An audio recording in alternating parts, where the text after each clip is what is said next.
Here's the Necro Tourist with another cemetery hunting tip.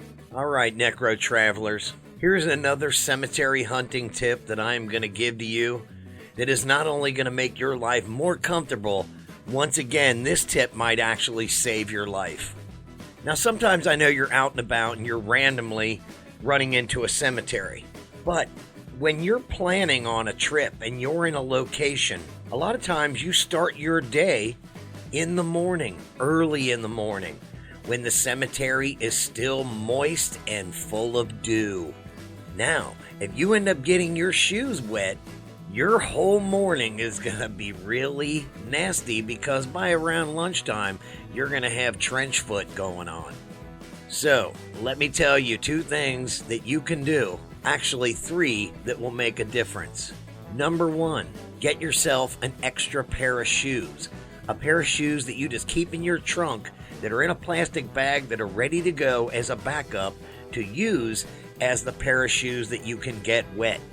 B, you can get yourself a pair of rubber boots, whether it be the kind you keep that you slip your foot into, or whether it be the kind that your shoe slips into like the old galoshes. Those are getting a little harder to find. And C, put a pair of dry socks in each of those items inside of your galoshes and or your extra pair of shoes. That way, if the socks you're actually wearing get wet, you'll have 1, possibly 2 backup pairs of socks. Those may potentially keep you from getting a cold and getting sick and may actually save your life. I hope that tip will help you. Be sure to check out the Necro Tourist website at necrotourist.com. You can also find them on Facebook at facebook.com/necrotourist. All right, welcome back to the show. Right now, we are going to focus on this week's featured famous grave. Now, ladies and gentlemen, this is one of the top 5 most visited graves in the United States every year. And it's an easy one to visit. We're going to give you simple instructions to get you right to where it is. But today we're going to be talking about none other than Al Capone. That's right, Alphonse G. Capone, Scarface himself, public enemy number 1. We are going to tell you where to go and how to visit him. Al Capone died in January of 1947, and he was buried on February the 4th at the Mount Carmel Catholic Cemetery in Hillside, Illinois, in Cook County, which is one of the suburban areas of Chicago. Now, your tip to get directly to Al's grave is to make sure that you enter from the Roosevelt Avenue gate. When you do, immediately make a right, and about 6 graves down on your right, you will see an upright grave that is about 8-ish to 10 feet tall. And when you do, you will see that there are 2 bushes around it, and you will see the name Capone. That's when you stop your car and get out, or if you're walking, that's where you stop. When you walk up, you will actually see the Capone family marker, and then you will see Al Capone's individual flat grave marker. It simply says Alphonse Capone, birth year and death date. Now, it's pretty cool because while we were there, a lot of people leave homages and memorials to him.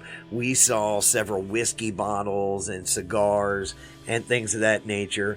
People often leave pennies and other trinkets, and a lot of people actually leave quarters. Now, one of the reasons they say that happens is because Capone was known to flip quarters. But it is actually one of the biggest draws in Mount Carmel, and it is one of the most photographed grave sites in the cemetery. As I mentioned at the top of this, it's also one of the top 5 visited graves in America. So hopefully if you intend to visit Al Capone and make him a Necro Traveler stop, then hopefully we've helped you out.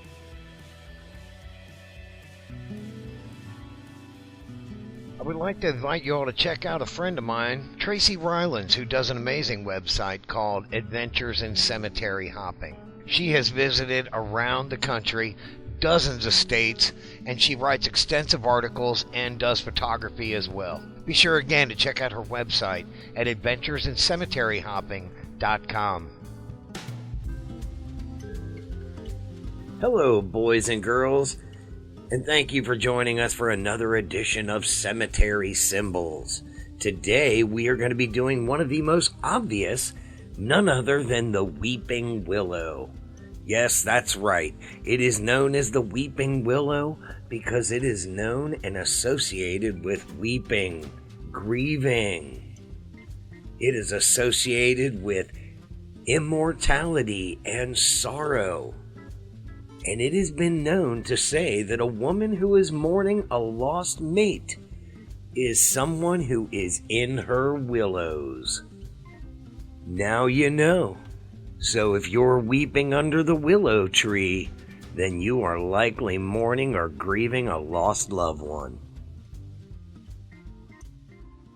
Hey Necro Travelers, do you have a good idea for a show? Or do you want to be a podcaster? It's really simple, and all you got to do is go to anchor.fm. Download the free Anchor app or go to anchor.fm to get started today. You could be the next podcast star. All right, ladies and gentlemen, welcome to what is my favorite part of the podcast. Is when I do enjoy sharing, things you need to see, but I do enjoy telling you the stories of the insane things that have happened to us over the years. Now, this is a segment that I am going to call The Saints of Louisville. And this is one of those stories that's gonna make you go, what the French lick was he just talking about? This is, now you live in Louisville, you probably don't know about this either. So, I'm just telling you. Now, as I tell you this story, I have a barrage of facts that are in front of me because I most certainly could not remember all of this stuff.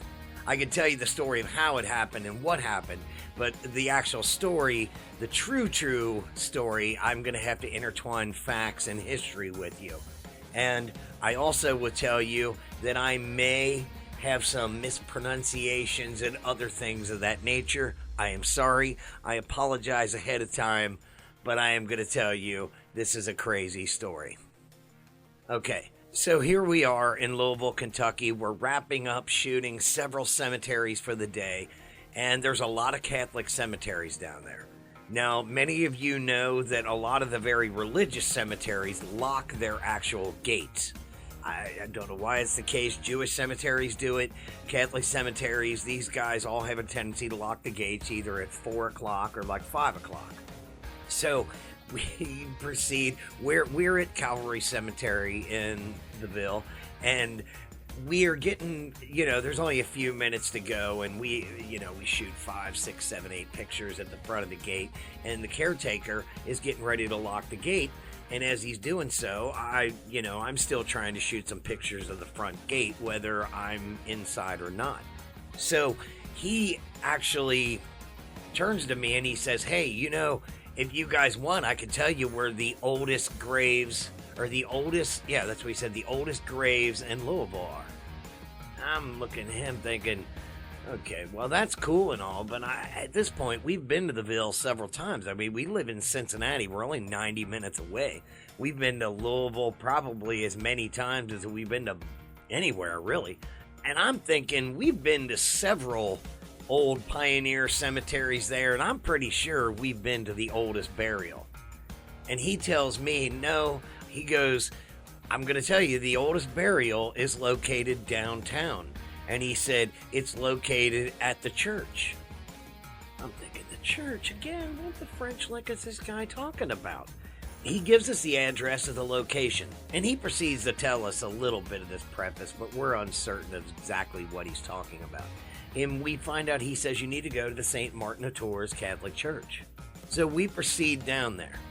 Now, the St. Martin of Tours Church It's located downtown. It's on Shelby Street. It's on Shelby Street, that is.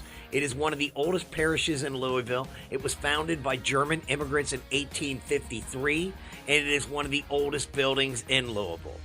Now, actually, it's pretty cool when you go up. There's several things to see. There's actually a marker for one of the priests who actually was there. It was Herbert Fellholter. Crazy name. He was born in Louisville, but he was a priest that served with the Franciscans, and he was also a captain in the chaplain corps for the Army in World War II. He received the Bronze Star, and he was honored by the National Chaplains Association, and he is buried at St. Michael's, which is in Louisville as well.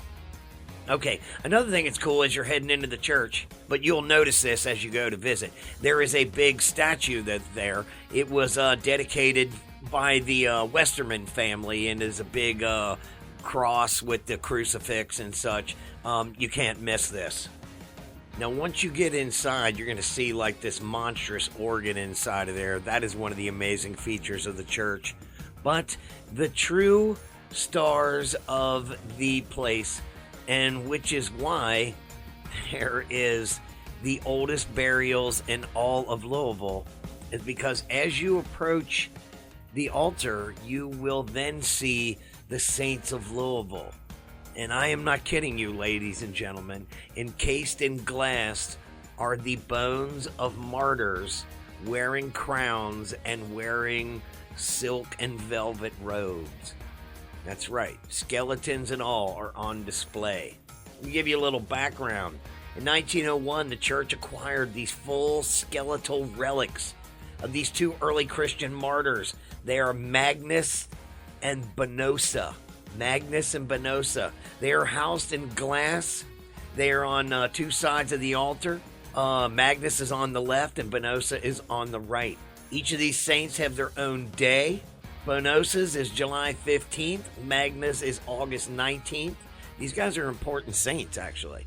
Magnus was a Roman centurion, and he was a martyr, and he died, and he was believed to be converted by Bonosa, who was a Roman virgin and also a martyr. It is believed that they were put to death by Emperor Diocletian. I'm not hip on my ancient Roman emperors there. This is in the 3rd century, and they were persecuted because they were Christians. It's actually the belief that these guys were killed in the Colosseum with their brother and sister. Their remains were then interred in a catacomb in Pontiani, Italy. Pontiani, Italy. I don't know. I'm not good on my Italian either. Okay, they were there with the nuns that were in Agnani. This was in Rome. This is starting to be a long, convoluted story at this point. But, however, they were being held in this convent with the nuns. The Italian government decided that they wanted to get the land back, so they took this monastery away from the nuns. So, when this happened, with permission from Pope Leo XIII, the bones were then shipped to Francis Zabler, who was the pastor of the St. Martin of Tours Church, because he had actually petitioned to be able to get the relics when they were being kicked out of the Italian monastery. They actually arrived here in 1901, and they were then taken to St. Martin's, where they were put under glass. They actually arrived on December 31st, 1901. They are actually located on both sides of the altar, and there is like wording that is on top of these guys. The pastor sent a letter of gratitude saying, "We thank God and his saints for the great treasures which are most to us than gold and silver and diamonds. May Saint Bonosa and Saint Magnus in their third resting place at St. Martin's rest in peace until the great resurrection morning. Let us as children of St. Martin's honor these relics, emulate their example, beseeching them to assist us to profess our faith heroically until death." So that's some deep stuff. Now, in 2012, the graves are restored, and they were both solemnly reinterred, and they did a high mass in extraordinary form. And some of these things you can find out if you go to their website. There's St. Martin of Tours Church.org. They have a lot of information about what goes on. But I am going to tell you, ladies and gentlemen, when I was getting ready to leave the Calvary Cemetery and a guy said to me, "You will see the oldest graves in Louisville," I thought he was crazy. When he said that they were nearly 1,400 years old, I thought he was crazy. Turns out he wasn't crazy at all. I just had to see it to believe it. And if you go to the St. Martin of Tours Church in Louisville, Kentucky, you can see it and believe it too. I appreciate everybody joining me for today's show. I hope you had a good time. Hope you learned a lot, and hopefully you'll visit some of the necro tourism locations we discussed on today's show. I would like to thank my partners in this cemetery ventures, Charlotte Graves, Senior Bull, our announcer Ray Morales, other participants and contributors to the show. I also would like to thank you all for joining me. If you would like to contact me, you can do so at Facebook, The Necro Tourist, or at Cemetery-Podcast. You can also find us on the website and a few other locations. You can find us on YouTube. Remember, this is the audio version of the show, and we will have the video version in the next couple of days. So I appreciate you joining me, and until next time, for the Cemetery Podcast and the Necro Tourist, this is Ken Negley saying, I'll see you in the yard.